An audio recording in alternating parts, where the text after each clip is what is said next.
All right, guys, we're gonna pick up where we left off on Friday, because I'm not sure how much actually sunk in on Friday. So just quick review. So here we have a meandering river. What does that statement mean, a meandering river? What can I replace the word meandering with? Curvy river. So see the curvy river. And on this curvy river, I have three different sections labeled. The A section. Oh, why are we not moving? I have the A section labeled, the B section, and the C section labeled. I would like you to think, don't say anything out loud yet, A area, B area, or C area, which one is the water moving the absolute fastest? The A area, B area, or C area? What do you guys think? So now I'm asking an actual question. Where is it moving the absolute fastest? Near A's, B's, or C's? B. Why the B area? No, the whole thing. Okay, maybe I should have cleared this up. Sure. We're looking at this from the top view, so this is like you're standing over it. I totally see what you're saying. So no, and maybe that was everybody else's problem. We're looking down at the river like we're in like a drone looking down. So the B section is where the water is moving the fastest. What about B is making it move the fastest there? So I think I heard somebody say it. Yeah, it's a straightaway. Just like in a race, car race, horse race, any kind of race, bike race, you can go fastest on a straightaway. You have to slow down to go around curves. That being said, on a curve, so let's look at A going over to A prime. On a curve, water does go at different speeds depending on where in the curve it is. So we have A up at this side and B, A prime down here. Which one is the water moving the fastest at, A or A prime? A, why? But which part of the curve? You're right. It's on the outside of a curve. I'm not sure what this, there you go. So the outside of the curve always goes the fastest. So check your notes. Did you write that? Yes. Outside, faster. So outside equals faster.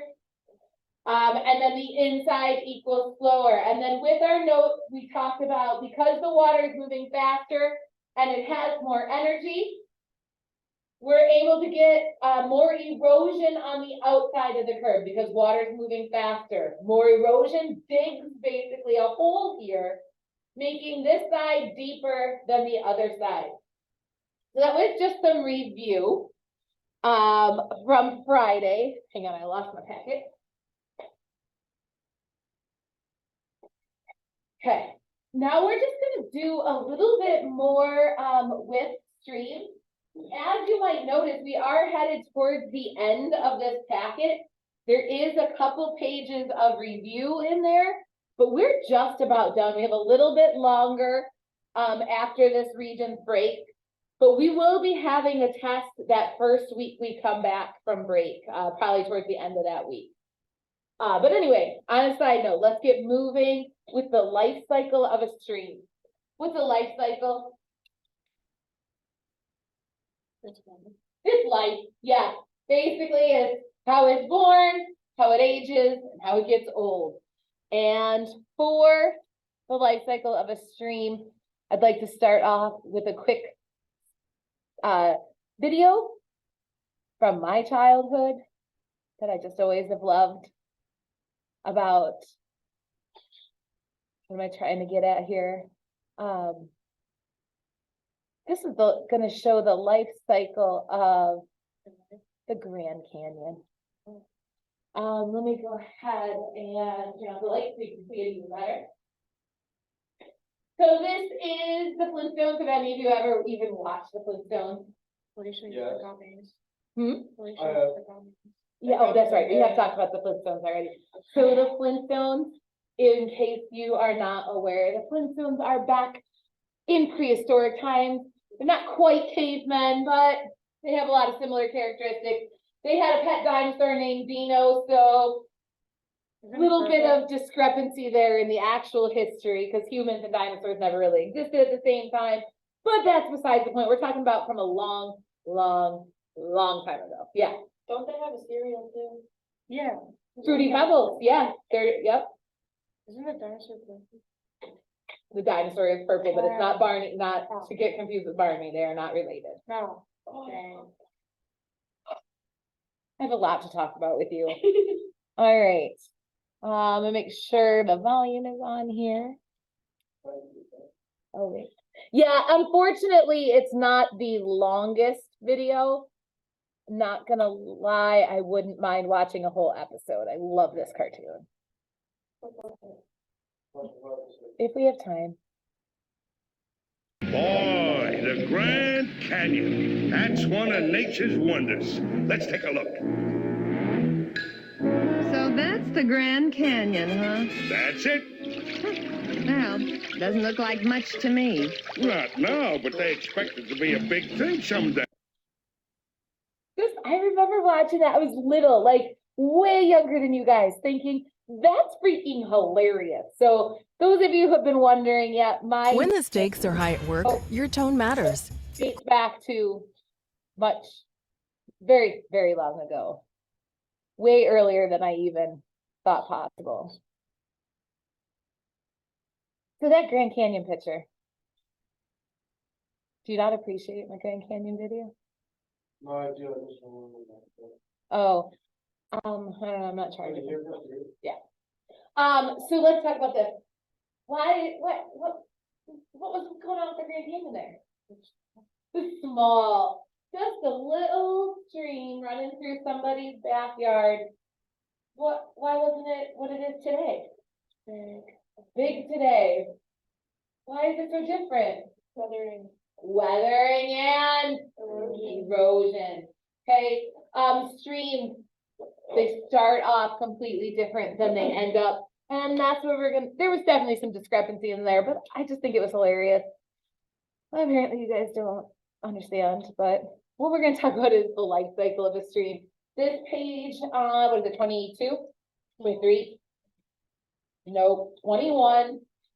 Like we have done in the past, there's a spot for a sketch and a spot for the big ideas. One thing I do want to say is, again, I don't make you draw pictures just for the sake of drawing pictures. I'm not that kind of person. So the fact that I'm making you draw pictures means you might have to recognize pictures about different age streams. There is a spot for a sketch, there is a side for big ideas. If you don't like the big ideas on the right or the left, you put them on either side. I don't care where you put them, that's not the important part. So we're gonna start off with, there are 3 ages for streams. We got youthful, so youth streams, mature streams, and old age streams. I like to relate this a lot towards humans. So you guys are in your youth, you're very young, and a lot of your characteristics for you guys are going to be similar to the characteristics of a stream or a river. I am headed into the mature stage. Okay, we are getting older, but by no means am I elderly. Okay, no matter what some of you might think. Yeah, you do. Then we've got the old age streams. We're talking granny streams. I am not even close to that stage, so don't anybody get confused here. So what we're gonna do is just get some big ideas for each stage of the stream, and then we'll draw a picture at the very end for each one. So let's start with the youthful stream. So much like you guys, in theory at least, you're high energy. Higher, okay, like I said, Caitlin, in theory, some of you appear not to have all that much energy at the moment, but kids in general have more energy than adults. Faster moving. You guys would totally beat me in a race. Again, these last ones might not be relatable to actual humans, but youthful streams have steep slopes. Because of all their energy, they have a lot of erosion, and this is when that V-shaped valley gets created.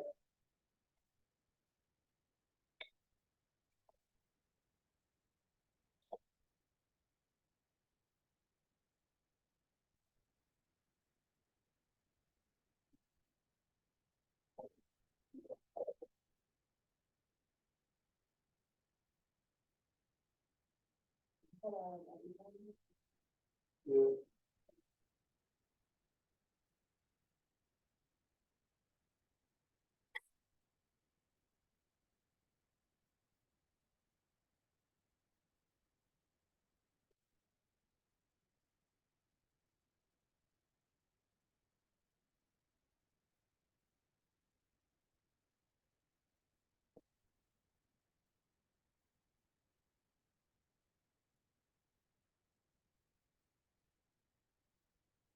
So as I've gotten older, into the mature stage of life, like I was saying, there have been a few things that have changed.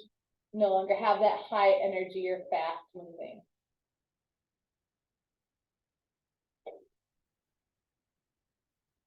Jeff, do you want to move up to this front seat, please, to be a little better? Yeah, go for it. You can just sit there, so you don't have to even ask. That can be your seat.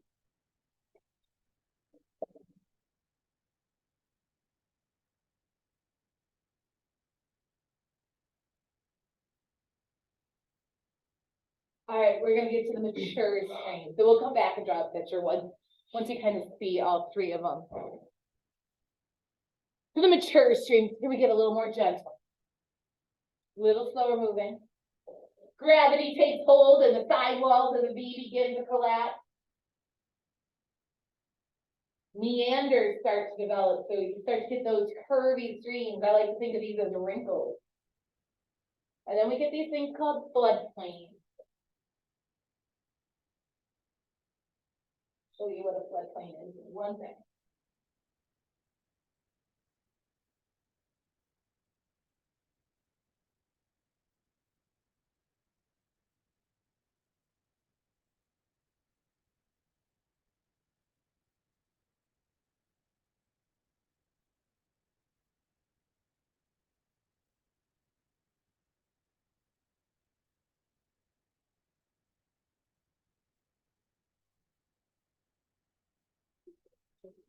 Oh, much faster than the speed, huh?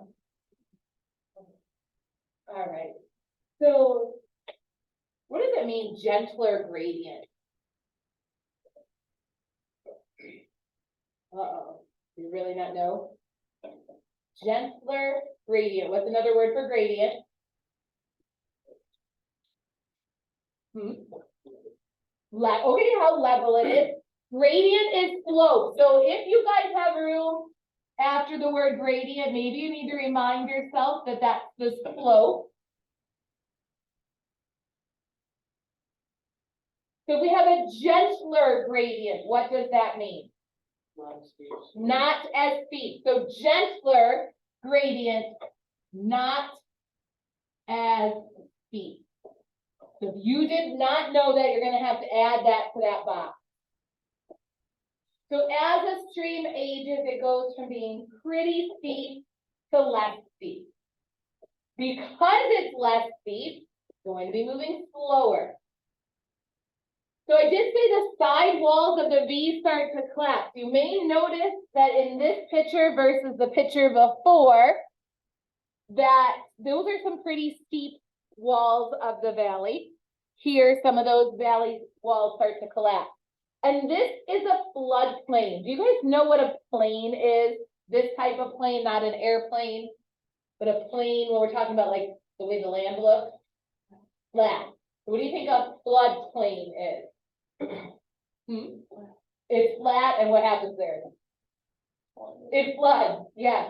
So you can see that here, that this river that flows through this valley could flood, and when it floods, it's going to flood this flat area.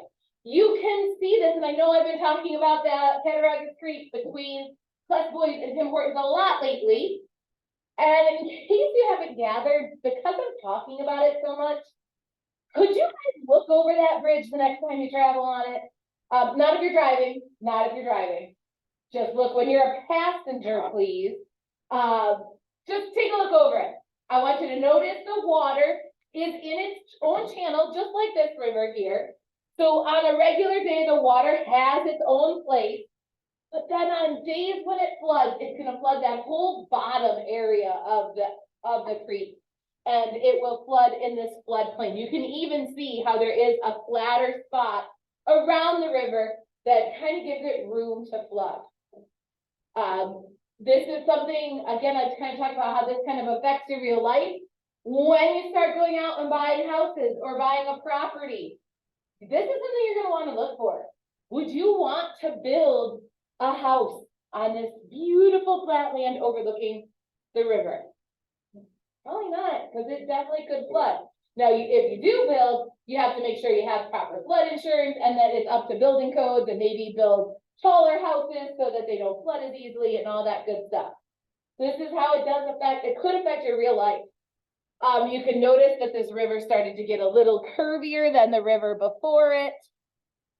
Okay, there was a little bit of curves there, but now you can see those curves are way more emphasized.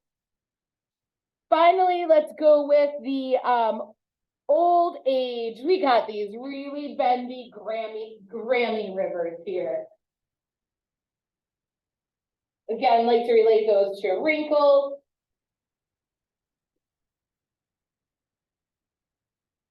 So I have the beginnings of wrinkles or well-established wrinkles, but they're not like grandma style wrinkles yet. If I wasn't recording this, I might talk about my mom's wrinkles compared to mine, but I don't want her accidentally finding this video. The land has completely flattened out almost. We still have the side walls of the V there, but there is a much bigger flat area.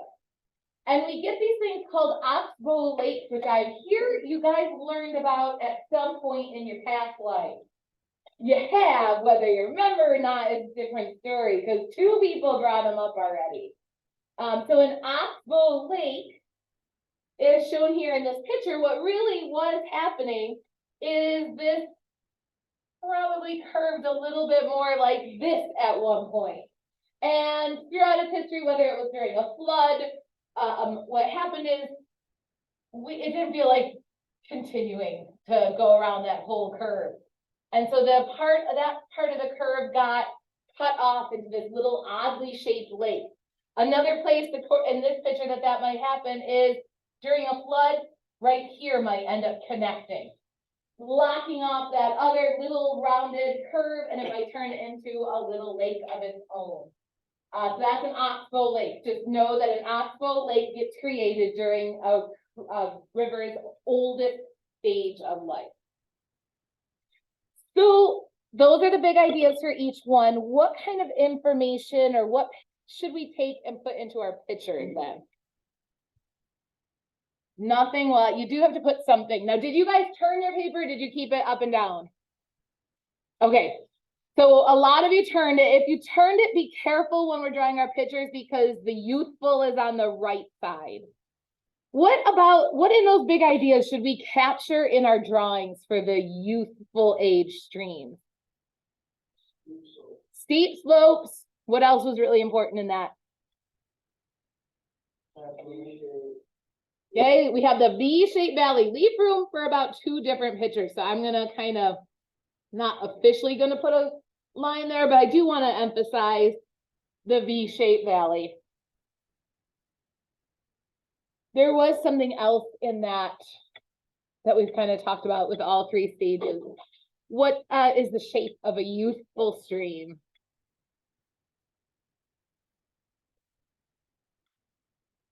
It's not what?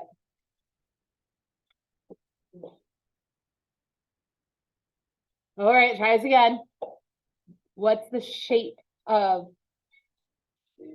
It is steep, but we got the V. What else about it?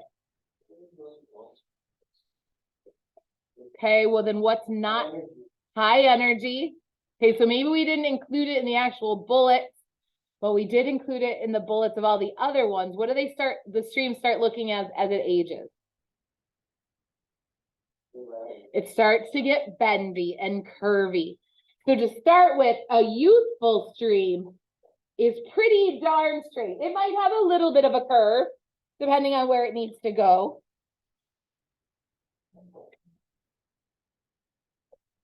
But for the most part, it's a nice straight stream.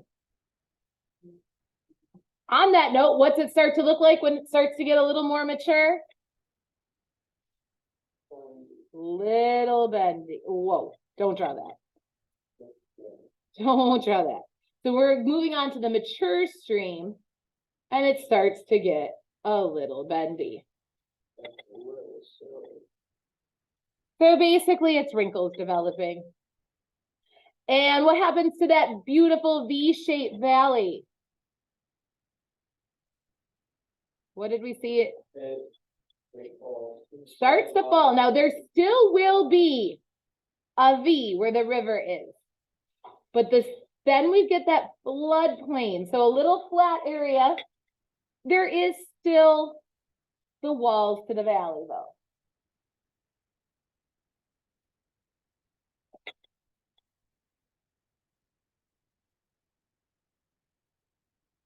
And now we get the old granny rivers. What do they look like? Really curvy. Really curvy and bendy. Lots of wrinkles, nothing like Mrs. Ritz.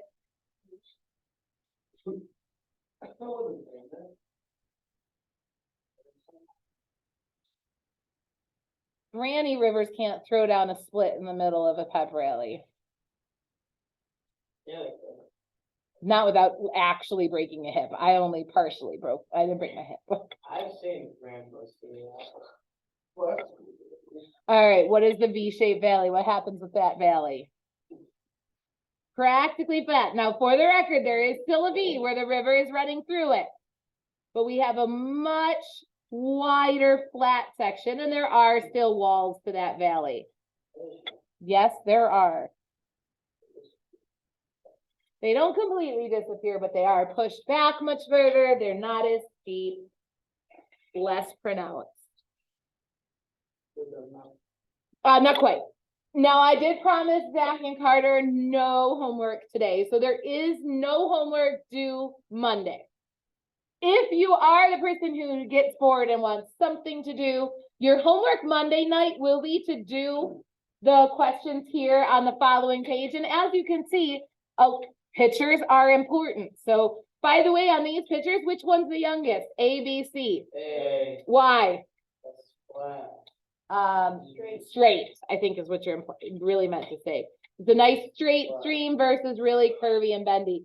So page 22 will be your homework on next Monday, but nothing's due on this following Monday. On this page, this is the end of what we're going to do today. We're going to get the vocab for delta, drainage basin, watershed, and tributary. Before we get to the actual notes, I've decided to combine the words drainage basin and watershed. They're not like completely the same thing, but for 10th grade, combining them is good enough. So we're really going to do 3 definitions and then we're done. Now, of course, definitions don't just come with a definition. There's pictures and explanations to go with them. So even if you're not presently writing, I need you paying attention. So we're switching back to here so you guys don't have to read my writing. We're going to start with a delta. You guys already know a bunch about deltas because you've done them before. Yes, delta sonic. Delta old age. I know I didn't turn it yet because I want to hear what you have to say. Airplanes. Oh, delta the airplane going on vacation. Darn you, Sarah. I hope you watch this video and know we're mad at you. What else? What do you know about deltas that you've learned in school? Not necessarily science. In fact, I doubt it was science.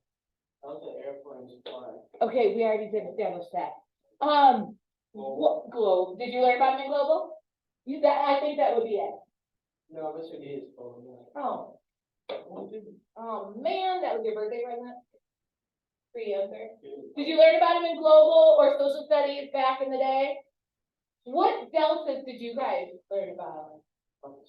Okay, stop. It was only funny the first time. Did you learn about the Nile River Delta? The Tigris and Euphrates in Mesopotamia? Does this sound like words Mrs. Brown used to scream at you? Yeah, no. You didn't have us around, did you? No. Screamed in my ear first period. Okay. Yeah, She gets very excited about some topics. I totally understand. So the delta, what shape are deltas? B. Ish. They're triangles is what I'm getting at. They're an area, so here are some fancy words. I want you to write these, we'll talk about it. So I'm gonna shut up and let you write. Every Right at the top of page 20, formation. 23, the very top, yeah, formation. All two. I guess it's more, yeah, it is formation. And a little bit of an explanation.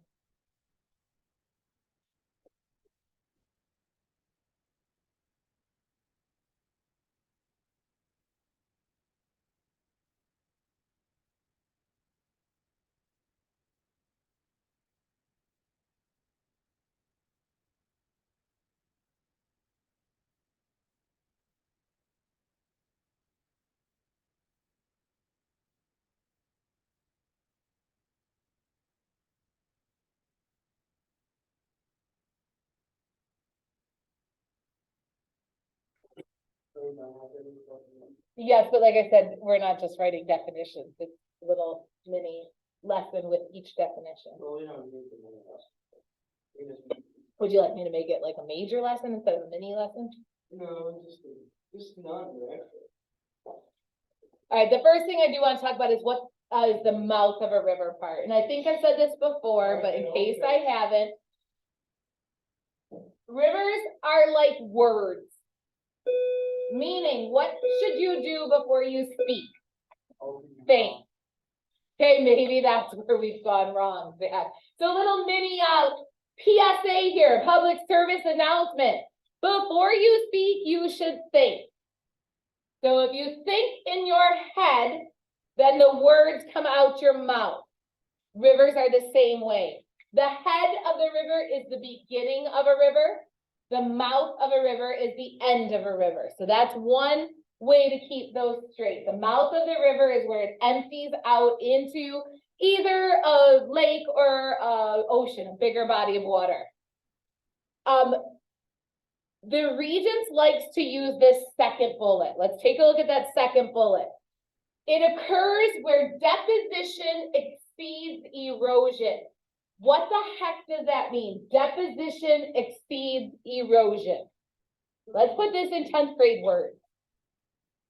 What does that mean? Deposition exceeds. Let's start with the word exceed. What's that? Moves fast. Kind of, but exceed. What's that mean? Anybody?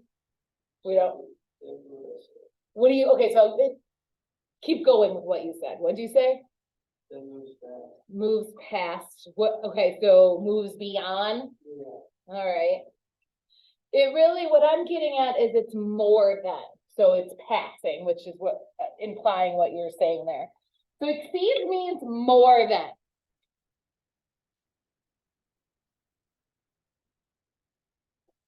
So it occurs when deposition is more than erosion. Okay, so what's that mean? When we say Then erosion. When more sediments get dropped off than are carried away.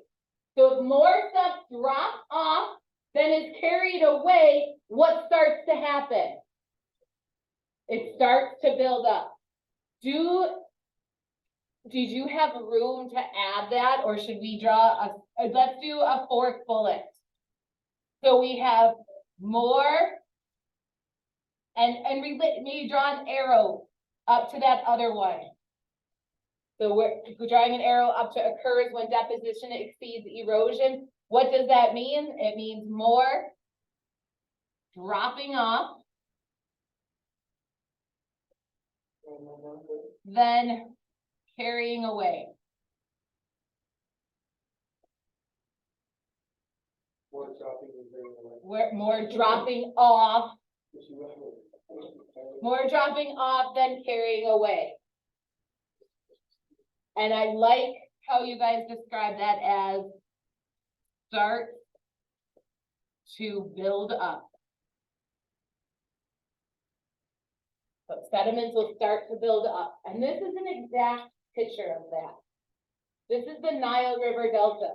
So we have the Nile River flowing through the northern part of Africa here. So the river is flowing, flowing, flowing, flowing, and it empties into this ocean here. What do you notice? A lot of built up stuff. What shape is that built up stuff for the most part? Triangle. See that triangle shape? No, it's not a perfect triangle, but you can see where they get the triangle idea. Nice triangle shape. Now a couple questions. Why is it building up here? Because of the ocean. Because the stream, or in this case, the Nile River, slows down when it hits the ocean. Just like when you're going down a water slide and you hit the pool, what happens to your body? Stops moving. You get what? You do also, you probably were already wet when you're on the water slide though. One more review question. What will the sediments look like that are getting dropped off here in the delta? What? They'll be organized. Which one's first? The biggest sediment, now this is obviously too big of a sediment that I'm drawing, but the bigger sediments first, followed by the tiniest one. Oops, that one did not get smaller, huh? Okay, so they will be organized. What, the Regents doesn't say they're organized, how do they say? Sorted. Layered is a type of sorting, you're right. And then what, and additionally, not only will they be organized, what will the sediments look like after they have traveled through this river? Smooth, is that what you said? Round, smaller, smoother, and rounder, perfect. All right, so that's a delta. Maybe I should just use this eraser. That's a delta. The next one is a water. Oh, well, I want to show you. Not only does this happen in big fancy rivers like the Nile or the Mississippi or the Tigris and Euphrates, it happens right here in Cattaraugus County. Here's the Cattaraugus Creek, the same one, the same famous one I've been talking about all week, Klutz Boys and Tim Hortons. But this is emptying into Lake Erie at Sunset Bay. If you've ever been to Sunset Bay in Irving, it's right here. There's the beach where you might go. Cabana Sand, right there. What do you see? Oh, green water. Green water and then dirt. Why is this a chocolatey milk color? Because Full of sediment. Great job. Where did those sediments come from? The thing right there. The Nile. Okay, or the Cattaraugus River, or the Cattaraugus Creek, sorry. Here's the regular Cattaraugus Creek flowing from way up here, all the way out to Irving where it empties out. And because of the storm that was happening, the water was moving really fast, and there was a lot of it. So it had lots of erosion, and you can see all the sediments it picked up. And it's emptying into Lake Erie. What else do you notice about where it's emptying? For the most part, what shape is it? V. No, remember, it's a triangle. We got the triangle shape. Now, yes, there are some spares that are getting pushed around by the different currents, but for the most part, you can see that triangle shape. You can see the chocolate milk, yeah. And I wouldn't. And then here's just a view from the other side, so you can see it is emptying out. That the sediments, most of them are getting dropped off here right at the mouth, but some smaller sediments are getting carried out into Lake Erie. All right, now a drainage basin or watershed is the land area that contributes water to a river system. For example, going back to the Tim Hortons and Klutz Boys, what happens to water that you might, or your coffee if you spill it in the Tim Hortons parking lot? Where is it gonna go? Really? Is it gonna make it fly, go across the bridge, walk up the hill, back up to Klutz Boys? Yeah. Okay, it will, you're probably right. It will probably seep into the ground, but what if it can't seep in because it's the parking lot? It does not fly over to Klutz Boys. It will sit there for a while, but gravity will take hold. And that coffee will eventually end up in the Cattaraugus Creek. It will flow downhill into Cattaraugus Creek. Are you sure it doesn't happen to Klutz? Zach, I'm gonna need you to stop, okay? What about if you're at Klutz Boys and your gas is getting pumped and they overfill it and it spills out of your car? Where do you think that gas is gonna go? Cattaraugus Creek. Downhill into Cattaraugus Creek. The good news is all gas stations have like environmental things set up like all around their gas pump so that that can't really happen. But it's always just things go downhill. That's pollution. It would be pollution. Here is the Mississippi water drainage basin. What this means is if a drop of water falls in any of this like checked area, it will flow eventually to the Mississippi River. So you can see the Mississippi River drains from almost, oh, it's not all, but definitely a huge area of the United States. One thing I want to point out is up here in New York. Where is that?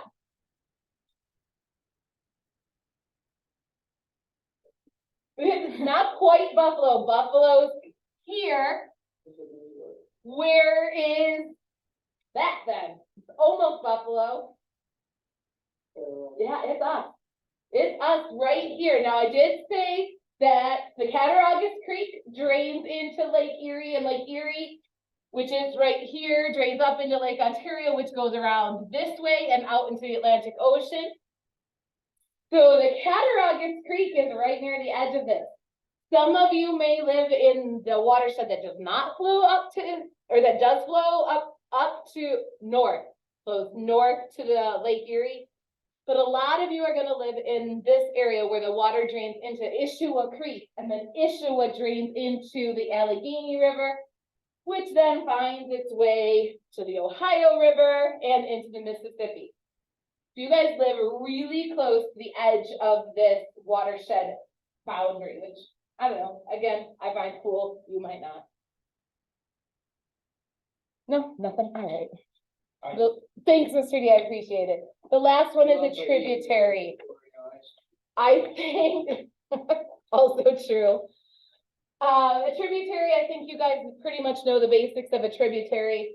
To me, it sounds like contribute, or if you think about Hunger Games, a tribute. They're both kind of go together, which they basically, like if you contribute to something, you give to a bigger cause. Or if you're a tribute, you are not, most of them didn't volunteer, but they go into the games. So here is the small stream which flows into a larger stream. Sorry, it did take us right to the end of the period, but you do not have homework. We'll pick up here after Regents break. Those of you who need to come in, make sure you come in and get caught up for the rest of the quarter or the rest of the year. Check with your other teachers to see if you should be coming in this week. If you don't come in, please enjoy your break.